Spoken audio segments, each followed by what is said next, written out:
പരിശുദ്ധമായ ഖുർആൻ പരിചയപ്പെടുത്തുന്നു. ലഹാ സബ്അതു അബ്വാബിൻ, നരകത്തിന് 7 കവാടങ്ങളുണ്ട്. എത്ര? നരകത്തിന് 7 കവാടങ്ങളുണ്ട് എന്ന് പരിശുദ്ധമായ ഖുർആൻ. അവലുഹാ ജഹന്നമു, ആദ്യത്തെ നരകത്തിന്റെ പേര് ജഹന്നം എന്നാണ്.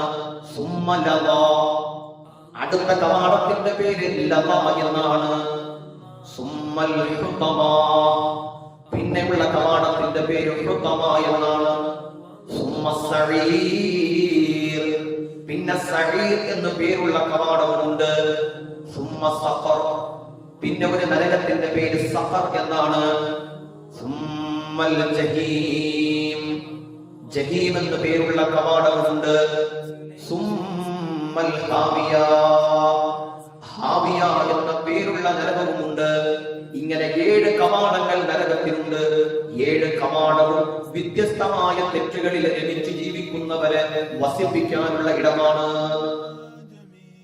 വ്യത്യസ്തമായ പാപങ്ങളും തെറ്റുകളും കുറ്റങ്ങളും രസമായി കണ്ട് അതിൽ അഭിമാനം കൊണ്ട് ജീവിക്കുന്നവർക്ക് ഈ നരകം അല്ലാഹു കൊടുക്കും. അല്ലാഹു കാത്തുരക്ഷിക്കട്ടെ. നരകത്തിൽ എത്ര നാൾ കടക്കണം എന്നതിനെ സംബന്ധിച്ച് ഖുർആനിൽ കാണാം. ലാബിസീന ഫീഹാ അഹ്ഖാബാ, നിരവധി ഉഖബകൾ അവർ ആ നരകത്തിൽ വസിക്കും. നരകത്തിൽ വസിക്കുന്ന കാലത്തെ കുറിച്ചാണ് പറഞ്ഞത്. മഹാനായ ഹസൻ റളിയല്ലാഹു അൻഹു പറയുകയാണ്, ഒരു ഉഖബ എന്ന് പറയുന്നത് 70,000 കൊല്ലമാണ്. അങ്ങനെ നിരവധി ഉഖബകൾ നരകത്തിൽ കിടക്കേണ്ടി വരും. പടച്ചവനെ, മരണമില്ലാത്ത ലോകം, അന്ത്യമില്ലാത്ത ലോകം, അവസാനിക്കാത്ത ലോകം. ഖാലിദീന ഫീഹാ അബദാ, സ്വർഗത്തെ കുറിച്ച് പറയുമ്പോഴും നരകത്തെ കുറിച്ച് പറയുമ്പോഴും അങ്ങനെയാ പരാമർശിക്കപ്പെടുന്നത്. ഖാലിദീന ഫീഹാ അബദാ, അതിൽ അവർ ശാശ്വതരായി വസിക്കുമെന്നാണ് പടച്ചവരെ. മഹാനായ അതാഉസ് സലമി റളിയല്ലാഹു അൻഹുവിനെ കാണാൻ ഒരു സുഹൃത്ത് അദ്ദേഹത്തിന്റെ ഭവനത്തിലേക്ക് പോയി. അതാഉസ് സലമി റളിയല്ലാഹു അൻഹുവിനെ കാണാൻ ഒരു സുഹൃത്ത് അദ്ദേഹത്തിന്റെ ഭവനത്തിലേക്ക് പോയി. വീട്ടിലെത്തിയപ്പോൾ അതാഉസ് സലമി റളിയല്ലാഹു അൻഹുവിന് ബോധം നഷ്ടപ്പെട്ടു. ബോധരഹിതനായി വീണ് കിടക്കുകയാണ്. അദ്ദേഹത്തിന്റെ ഭാര്യയോട് കാര്യം അന്വേഷിച്ചു. എന്തു പറ്റി അതാഉസ് സലമിക്ക്? അദ്ദേഹം ബോധം നഷ്ടപ്പെട്ടു പോയല്ലോ. ഭാര്യ പറഞ്ഞു, എന്റെ പ്രിയപ്പെട്ടവൻ അയൽവാസിയെ നോക്കുമ്പോ അയൽവാസി തീ കത്തിക്കുന്നത് കണ്ടു. അയൽവാസി തീ കത്തിക്കുന്നത് കണ്ടപ്പോൾ അതാഉസ് സലമി റളിയല്ലാഹു അൻഹുവിന് നരകത്തെ കുറിച്ച് ഓർമ്മ വന്നു അത്രേ. ആ തീനാളങ്ങൾ കണ്ടപ്പോ, ആ തീയുടെ ചൂടിനെ കുറിച്ച് ഓർത്തപ്പോ അതിഭയാനകമായ നരകത്തിന്റെ തീനാളങ്ങൾ ഓർമ്മ വന്നു. ഉടൻ തന്നെ മഹാനായ അതാഉസ് സലമി റളിയല്ലാഹു അൻഹു ബോധം നഷ്ടപ്പെട്ടു മറിഞ്ഞു വീണു. പരിശുദ്ധമായ ഖുർആൻ പറഞ്ഞുവല്ലോ, നഹ്നു ജഅൽനാഹാ തദ്കിറതൻ, നഹ്നു ജഅൽനാഹാ, ഞാൻ ആ തീയെ പടച്ചത്, ആ തീയെ സൃഷ്ടിച്ചത് തന്നെ നരകത്തെ കുറിച്ച് ഓർമ്മിക്കാനാണ്, ചിന്തിക്കാനാണ്, പാഠം ഉൾക്കൊള്ളാനാണ്. ആർക്കാണ് സഹിക്കാൻ കഴിയുക? എന്റെ പ്രിയപ്പെട്ട സഹോദരങ്ങളെ, മുഅ്മിനീങ്ങളെ, നരകത്തെ കുറിച്ച് ഓർത്തപ്പോ, നരകത്തെ കുറിച്ച് ചിന്തിച്ചപ്പോൾ തന്നെ ഹൃദയം പൊട്ടി മരിച്ചുപോയ ആളുകൾ ചരിത്രത്തിലുണ്ട്. മഹാനായ അലി ഇബ്നു ഫുദൈൽ റഹ്മത്തുള്ളാഹി അലൈഹി അവിടുന്ന് സൂറത്തുൽ അൻആമിലെ ഒരു ആയത്ത് ഓതിയപ്പോ ഉടൻ തന്നെ അദ്ദേഹത്തിന്റെ ഹൃദയം വല്ലാതെ പിടച്ചുപോയി, നൊന്തുപോയി. താങ്ങാൻ കഴിയാതെ ആ ഹൃദയവേദനയാൽ ക്ഷണം നേരം തന്നെ മഹാനായ അലി ഇബ്നു ഫുദൈൽ റഹ്മത്തുള്ളാഹി അലൈഹി മരിച്ചു വീണു. നരകത്തെ കുറിച്ച് പറയുന്ന ഖുർആനിലെ ഒരു ആയത്ത് കേട്ടപ്പോ ഹൃദയം പൊട്ടി മരിച്ചുപോയി. ആര്? അലി ഇബ്നു ഫുദൈൽ റഹ്മത്തുള്ളാഹി അലൈഹി. സൂറത്തുൽ അൻആമിലെ വലൗ തറാ ഇദ് വഖിഫൂ അലൻ നാരി ഫഖാലൂ യാ ലൈതനാ നുറദ്ദു വലാ നുകദ്ദിബു ബിആയാതി റബ്ബിനാ വനകൂന മിനൽ മുഅ്മിനീൻ. നരകത്തിന്റെ മുനമ്പിലേക്ക് അവർ നിർത്തപ്പെടുമ്പോ നരകം അവരുടെ കൺമുന്നിൽ കാണിക്കപ്പെടുമ്പോ ഫഖാലൂ, ആ നരകത്തിലേക്ക് വിധിക്കപ്പെട്ടവർ പറയുമത്രേ, യാ ലൈതനാ നുറദ്ദു വലാ നുകദ്ദിബു ബിആയാതി റബ്ബിനാ, പടച്ചവനെ ഞങ്ങൾക്ക് ദുനിയാവിലേക്ക് ഒരു മടക്കം തന്നാൽ, ദുനിയാവിലേക്ക് മടങ്ങി പോകാൻ ഞങ്ങൾക്ക് ഒരു അവസരം തന്നാൽ, ഇനി ഒരിക്കലും നിന്റെ കൽപ്പന ഞങ്ങൾ തിരസ്കരിക്കില്ല, നിന്റെ കൽപ്പനയെ ഞങ്ങൾ മറക്കുകയില്ല, നീ എന്താണോ പറഞ്ഞത് അതനുസരിച്ച് ഞങ്ങൾ ജീവിച്ചു കൊള്ളാമെന്ന് അവർ അപേക്ഷിച്ചു പോകും, പൊട്ടിക്കരഞ്ഞു പോകുമെന്ന് പരിശുദ്ധമായ ഖുർആൻ. ആ രംഗമോർത്തപ്പോ, ആ സാഹചര്യം ചിന്തിച്ചപ്പോ മഹാനായ അലി ഇബ്നു ഫുദൈൽ റഹ്മത്തുള്ളാഹി അലൈഹിക്ക് ഹൃദയം താങ്ങാൻ കഴിഞ്ഞില്ല, വേദന സഹിക്കാൻ കഴിഞ്ഞില്ല. ഫമാതാ, അദ്ദേഹം വീണു മരിച്ചുപോയി. അല്ലാഹുവേ, ചിന്തിക്കുക, എത്ര മഹത്തുക്കളാണ്, എത്ര മഹാന്മാരാണ്. അവർ കരഞ്ഞു, നരകത്തെ ഓർത്ത് കരഞ്ഞു. എത്ര ഹദീസാണ് മഹാനായ ഇബ്നു അബ്ബാസ് റളിയല്ലാഹു അൻഹുവിൽ നിന്ന് നമ്മൾ പഠിച്ചത്. എത്ര സംഭവങ്ങൾ, എത്ര അറിവുകൾ. മഹാനായ ഇബ്നു അബ്ബാസ് റളിയല്ലാഹു അൻഹുവിന്റെ കവിളിൽ, അവിടുത്തെ കണ്ണുനീരൊലിക്കുന്ന ഭാഗത്ത്, നമ്മുടെ കാലിലിടുന്ന ചെരുപ്പിന്റെ വാറ് പോലെ 2 അടയാളം മുഖത്തുണ്ടായിരുന്നു. എന്തിനാണെന്നറിയോ? എന്ത് സംഭവിച്ചെന്നറിയോ? രോഗമല്ല, മറിച്ച് അദ്ദേഹം നരകത്തെ കുറിച്ച് ദിവസവും ഓർക്കുകയും കരയുകയും ചെയ്യും.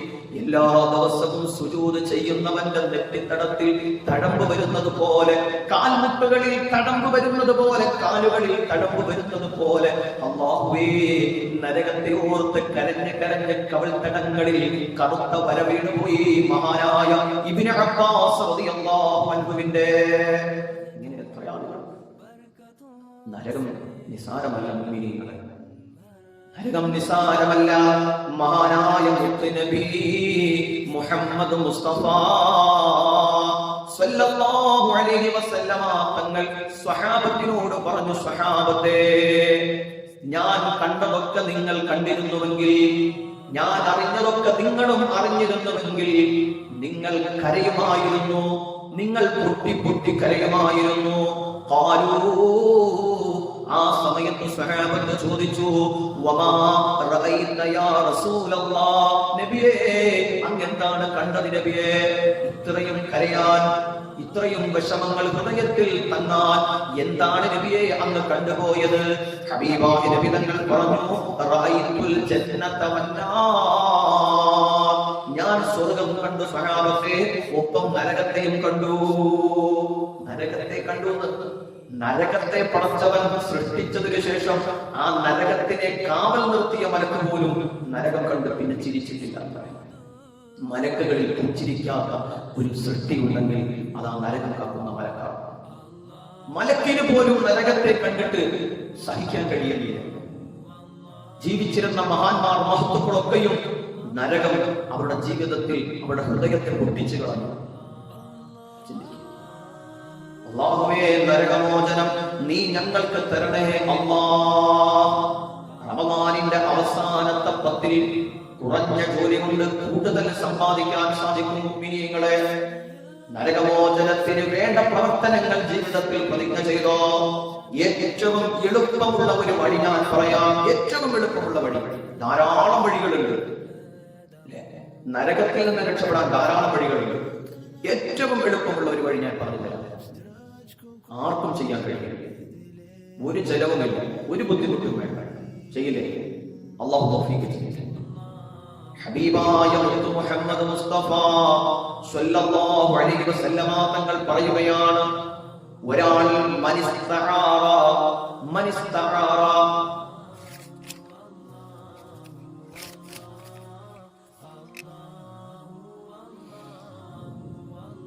ഹബീബായ നബി സല്ലല്ലാഹു അലൈഹി വസല്ലമ തങ്ങൾ പറഞ്ഞു, മനിസ്തജാറ മിനന്നാർ, ഒരാൾ നരകത്തിൽ നിന്ന് കാവൽ തേടിയാൽ റബ്ബിനോട് ചോദിച്ചാൽ മതിയത്രേ, അല്ലാഹ് എനിക്ക് നീ നരകത്തിൽ നിന്ന് മോചനം തരണേ റബ്ബേ, എനിക്ക് നരകത്തിൽ നിന്ന് മോചനം തരണേ എന്ന് ദുആ ചെയ്യാൻ പറ്റുമോ? എങ്കിൽ അങ്ങനെ ദുആ ചെയ്താൽ സലാസ മർറാത്തിൻ, 3 തവണ ഒരു ദിവസം ഒരാൾ നരകമോചനം തേടിയാൽ, ചില ഹദീസുകളിൽ കാണാം സുബഹി നമസ്കാരത്തിനു ശേഷവും മഗ്രിബ് നമസ്കാരത്തിനു ശേഷവും ഒരാൾ 3 തവണ തേടിയാൽ, ചില ഹദീസുകളിൽ 7 തവണ എന്നുമുണ്ട്. ചോദിക്കുന്നതിന് എന്തെങ്കിലും പ്രശ്നമുണ്ടോ? ഒരാൾ 7 തവണ സുബഹി നമസ്കാരത്തിനു ശേഷവും മഗ്രിബ് നമസ്കാരത്തിനു ശേഷവും അല്ലാഹുവിനോട് നരകത്തിൽ നിന്ന് മോചനം തേടിയാൽ നരകം പറയുമത്രേ, അല്ലാഹുമ്മ അജ്റുഹു മിനന്നാർ, പടച്ചവനെ എന്നിലെത്താതെ എന്നിൽ നിന്നും അവനിക്ക് നീ പൂർണ്ണമായും കാവൽ കൊടുക്കണേ എന്ന് നരകം പോലും നിനക്ക് വേണ്ടി ദുആ ചെയ്യുമെന്ന് സയ്യിദുനാ റസൂലുള്ളാഹി. മറ്റൊരു ഹദീസിൽ കാണാം, ഒരാൾ പ്രഭാതത്തിൽ സുബഹി നമസ്കാരത്തിനു ശേഷം നരകമോചനം തേടി,